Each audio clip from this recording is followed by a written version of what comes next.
Did you know heat stroke can start destroying a healthy dog's organs in less than 20 minutes? Think about that. One moment they're happily wagging their tail, and the next, they're fighting for survival. But here's the heartbreaking truth. Most dogs don't die from the heat itself. They die because loving owners mistake the warning signs for something harmless and take the wrong action. By the end of this video, you'll learn the emergency steps vets recommend and the critical mistakes you must avoid to protect your dog's life.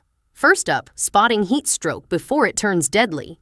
Before any of this matters, you have to catch it happening. And that's harder than it sounds because your dog can't tell you something is wrong. In the early minutes, it looks almost ordinary. Heavy, frantic panting that won't slow down, thick, ropey drool, a tongue and gums flushed an angry red. Your dog can't seem to get comfortable, pacing, restless, just off.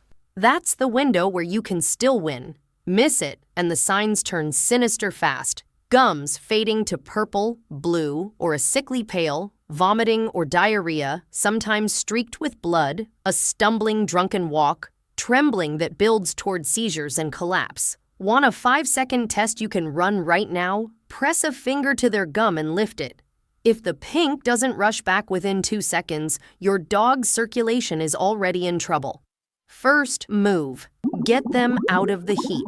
The moment you suspect it, the clock is everything. Because as long as your dog stays in that heat, its body keeps cooking from the inside. So the very first move can't wait a single second. Get them out. Out of the sun, out of the car, off that scorching pavement and onto the coolest surface you can reach. Shaded tile, a basement floor, anywhere with moving air. Then do something that feels wrong but matters enormously. Keep them still.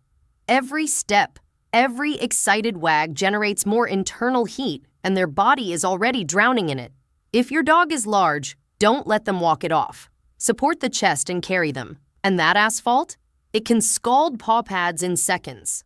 The test? Press the back of your hand flat to the ground for 7 seconds. If you can't stand it there, neither can they. Second, the cooling step that saves or kills. Now comes the step that saves more dogs than any other and kills more than any other. Because right here, what feels right is dead wrong. Every instinct screams to grab the coldest water in the house, maybe a bag of ice, and dump it over your dog. Please don't. Ice-cold water slams the surface blood vessels shut, and that is catastrophic. It's like sealing every window in a burning house, trapping the heat exactly where it's doing the most damage while the cold shock throws your dog's circulation into a tailspin. What actually works is almost boringly gentle. Cool water, not cold. Think comfortable bath. Soak a towel and wipe the places where blood runs closest to the skin. The belly, the inner thighs, the neck, the paws. Re-wet it constantly, and never wrap your dog up in those wet towels. Trapped heat has nowhere left to escape. Third, your secret weapon, airflow. This is where you turn a slow rescue into a fast one, with something already sitting in your house. A simple fan. On its own, a fan does almost nothing. But the moment you aim it at your dog's damp skin, you've basically built the sweat glands nature never gave them. Moving air sweeps the moisture away, and the heat rides out with it. The exact reason a breeze feels incredible when you're sweating. Crank the air conditioning, open a window, get that air flowing across the wet zones you just cooled. One catch worth knowing. On a humid day, evaporation slows right down, so lean harder on the cool water and the AC. And if you happen to have a thermometer, ease off the cooling once they hit around 103 degrees. Push past that, and you can swing them into the opposite danger, hypothermia. 4. Giving water without making it worse. By now, your dog is parched, gulping air, so you reach for the water bowl. And this is where good intentions backfire all over again. A panicked, overheated dog will drink far too fast, then bring it all straight back up, losing even more of the fluid it desperately needs. So don't hand over a full bowl. Offer small sips of cool tap water every few minutes. Steady, controlled, not a flood. Skip the ice cubes. They only stress a system already on the edge. 2 warnings that genuinely matter here. If your dog is groggy, woozy, or barely conscious give no water at all. They can inhale it straight into their lungs, and whatever you do, never reach for a human fever pill to bring the temperature down. The ingredients in things like ibuprofen are outright poison to a dog. 5. Heat exhaustion versus full heat stroke. Know which one you're facing. Here's something that decides everything in those first minutes, and most owners never learn it. There are actually 2 stages, and treating one like the other is how dogs slip away. The earlier stage, heat exhaustion, is your warning shot. Your dog is panting hard and clearly drained, maybe wobbly and desperate for shade, but still aware of you, still answering to their name. Catch it here, and gentle cooling usually pulls them right back. But once it tips into full heat stroke, the body has stopped coping on its own. Now you'll see the frightening signs. The dazed, blank stare, the staggering, the collapse, the gums shifting color. This is no longer a cool them at home and watch situation. It's a cool them while racing to the vet emergency. The single biggest mistake is mistaking stage 2 for stage 1 and deciding to wait it out. 7. Why dogs overheat far faster than we do. So why does this hit dogs so brutally fast when you're standing in the same heat feeling merely warm? Because your dog is running on a cooling system with a serious design flaw. You sweat across your entire body, millions of tiny built-in coolers working at once. Your dog has almost none. The few sweat glands they have sit in their paw pads and barely make a dent. Their real cooling tool is panting, breathing fast to flush heat out through the tongue and airway. But here's the cruel twist. The hotter and more stressed they get, the less efficiently that panting works. So the one system they depend on starts failing right when they need it most. Add a thick double coat trapping heat against the skin, and a dog can be in genuine danger on an afternoon that feels perfectly pleasant to you. 8. The hidden traps. Most owners never see coming. Now here's the part that catches even careful owners off guard. It doesn't take a heat wave or a locked car to do this. Some of the deadliest setups hide in plain sight. A sunroom or glassed-in porch turns into a greenhouse by mid-morning. A travel crate tucked beside a sunny window or riding in a car's cargo space can roast a dog while you assume they're perfectly comfortable. Artificial turf and dark patio stone bake far hotter than grass and radiate that heat straight up into your dog's belly. A backyard with no real shade offers no escape at all, and one almost nobody thinks about: hard play or a long walk right after a big meal when the body is already working overtime. Even a car parked in the shade with the windows cracked keeps climbing. The real danger isn't only out in the sun, it's the ordinary corners of an ordinary day. 9. The cooling myths that quietly kill. And when panic hits, the internet is waiting with remedies that do real harm. So let's kill the dangerous ones right now. You already know why dumping ice or freezing water backfires, but the same trap hides in others. Wrapping your dog in a soaked, heavy blanket feels caring, yet it seals the heat in exactly like a lid on a pot. Rubbing alcohol on the paw pads, an old myth, is toxic if licked and useless for real cooling. Forcing down huge gulps of water, or worse, salt, only triggers vomiting and deeper dehydration. Parking your dog in front of an open freezer does nothing for their core and risks that cold shock spiral. And assuming a quick dip in the pool resets them lets a still overheating dog look fine while the damage quietly continues underneath. Stick to cool, not cold, water, steady airflow, and movement towards your vet. 10. The exercise trap. Why your dog won't stop in time. Here's a truth that should change how you play with your dog forever. Your dog will run itself to death to make you happy. That drive, to chase the ball one more time, to keep pace on the run, to never let you down, is so powerful it overrides their own survival instinct.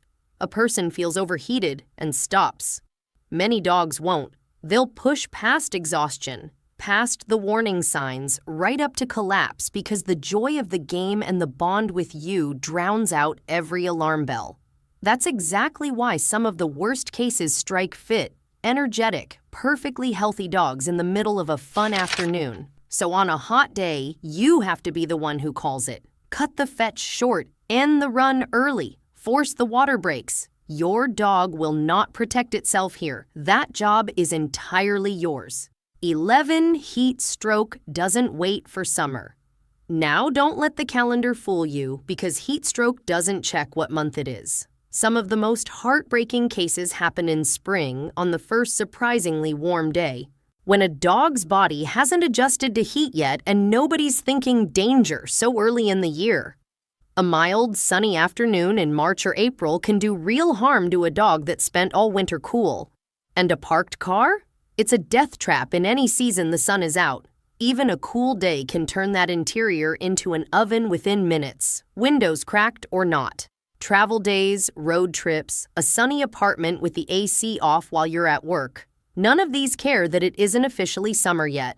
The lesson is simple. Stop tying this risk to a season. The moment the sun has real strength, your dog is on the clock. 12. The first hot days are the most dangerous. And here's a detail almost nobody knows. But vets see it every single year. The first stretch of hot days does more damage than the peak of summer. Why?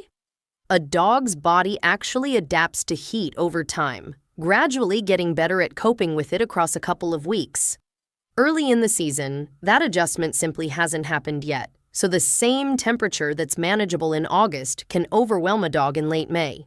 The same goes for any dog that's just moved to a hotter climate, or a pup who's spent the season indoors in air conditioning and suddenly gets a big outdoor day. Their tolerance is at its absolute lowest right when the weather first turns. So treat those opening hot days with extra caution, short outings, lots of shade, easy does it, and let your dog's body catch up before you ask much of it. 13. Hydration starts long before the heat. Finally, let's clear up the biggest hydration myth of all, that a full water bowl is enough. By the time a dog is desperately thirsty, it's already running a deficit, and during a hot spell, that gap can open faster than a single bowl can close. The real protection is keeping your dog topped up before the heat ever peaks. Fresh, cool water in more than one spot, refilled often, always there the second they want it. On hot days, a few small water breaks during any activity beat one big drink afterward. Want a quick way to check if they're falling behind? Gently lift the skin between the shoulder blades and let go. On a well-hydrated dog, it snaps right back. If it sinks slowly, they're already low. Tacky, dry gums are another tell. Stay ahead of the thirst, and you take away Heatstroke's single biggest head start. 14. The vet visit you can't skip. And here is the trap that fools the most loving owners of all. Your dog perks up. The panting eases, the eyes brighten, they look like themselves again. So you exhale, relax, and decide to stay home. That decision can cost you everything. Heatstroke has a cruel second act. Even when the outside looks fine, the heat may have already scorched what you can't see. The kidneys, the liver, the brain, the gut, quietly beginning to fail. The worst complications, internal bleeding, organ shutdown, brain swelling, often don't surface for 12, 24, even 48 hours. So no matter how good your dog looks, get to the vet every single time. Call ahead so they're ready and keep the AC blasting on your dog the whole drive. Blood work reveals the damage your eyes simply cannot. And this is the one part of all of this that no home remedy can ever replace. 15. Prevention. Where it all really starts. But the truth most vets will tell you quietly is that almost every case they see was completely preventable, and that power sits entirely with you. Never leave your dog in a parked car, not even with the windows cracked. On a mild day, that car becomes an oven within minutes. Walk in the cool hush of early morning or late evening, and let the midday heat pass without you. Run that 7-second pavement test before every single walk. On brutal days, a cooling mat or vest earns its price in one afternoon. And for the dogs you now know are most at risk, there's no shame in skipping the walk entirely. A lazy indoor day always beats a trip to the emergency room. If your dog starts lagging or slowing down on a walk, that's not stubbornness. It's a warning. End it right there. Heat stroke is every bit as dangerous as severe poisoning, and those first few minutes decide everything. So burn this into memory. Cool gradually, never with ice, and get to your vet every single time, no exceptions. Now I've got a question for you, and I want it in the comments. Has your dog ever scared you on a hot day? And what did you do in that moment? Your story might be the exact thing that saves someone else's dog scrolling past this video. And before you go, one more that surprises almost everyone. What should you actually do if your dog suddenly snaps up a buzzing bee or wasp? I break it down next. If this helped you today, subscribe and tap the bell so you've already got it long before you ever need it. I'll see you in the next one.